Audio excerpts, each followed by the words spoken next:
Nous en venons aux explications de vote sur la motion.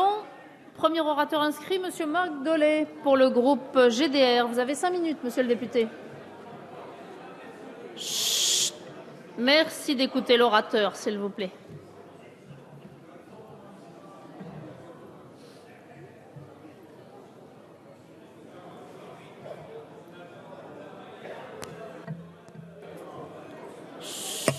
Madame la Présidente,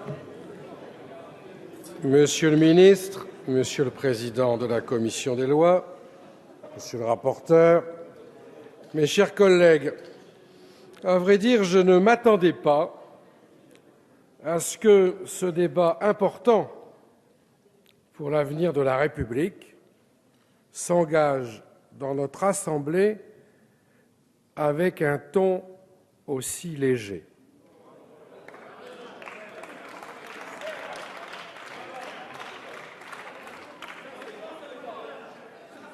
Pour ce qui les concerne, et je pense que vous leur en ferez le crédit, les députés du Front de gauche restent cohérents avec les positions qu'ils ont toujours défendues sous le quinquennat précédent comme sous celui-ci.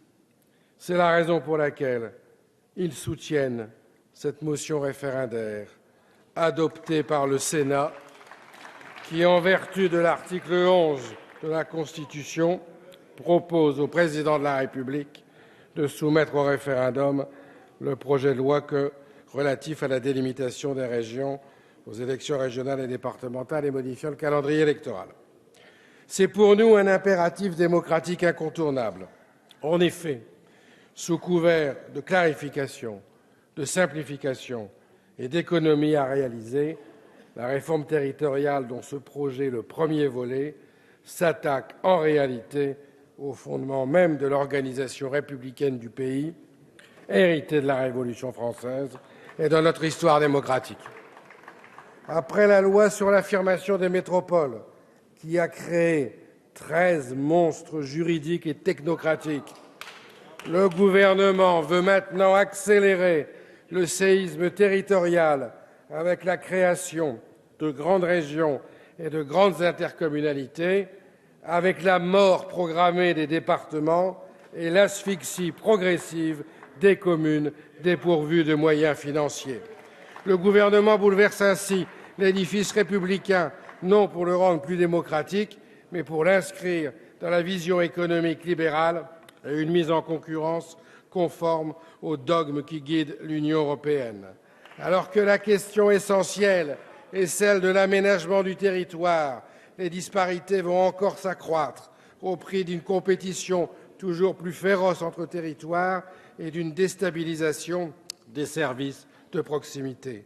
C'est la remise en cause de l'égalité des territoires et des citoyens qui est au cœur de notre pacte républicain, avec tout ce que cela peut signifier comme conséquence dans la vie quotidienne de nos concitoyens.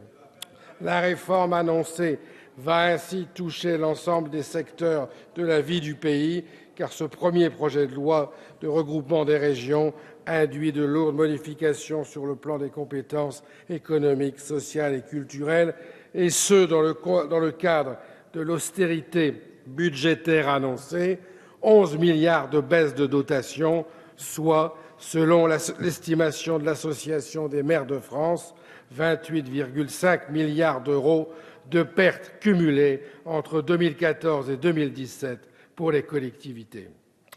La baisse massive des investissements et l'affaiblissement des services publics locaux, dernier rempart contre la crise pour beaucoup de nos concitoyens, ne peuvent que préjuger la disparition rapide de dizaines de milliers d'emplois publics et privés.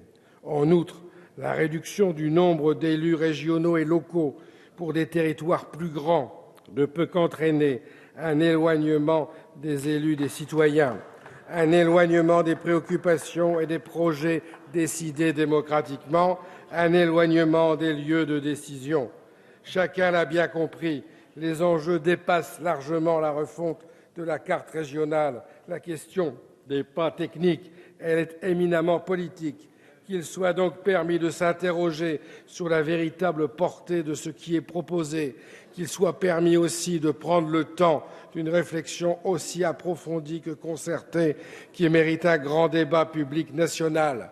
Sauf à jouer les apprentis sorciers, on ne peut pas bouleverser l'organisation de la République dans l'improvisation et la précipitation. C'est pourquoi nous contestons le recours à la procédure accélérée, comme nous déplorons que les deux volets de la réforme territoriale ne soient pas examinés dans le même texte, tant ils sont étroitement liés. L'approche doit être globale et le dernier mot revenir au peuple. Monsieur le ministre, mes chers collègues, je conclus parce que, comme l'a déclaré le président de la République, il s'agit de la refonte de notre architecture territoriale pour les décennies à venir, parce que le bouleversement proposé menace gravement l'égalité et l'unité républicaine, et parce que c'est la souveraineté populaire qui est garante de la République, la seule voie possible pour l'adoption de ce projet de loi, c'est celle du référendum. C'est avec détermination que les députés du Front de gauche voteront cette motion référendaire. Merci, monsieur le député.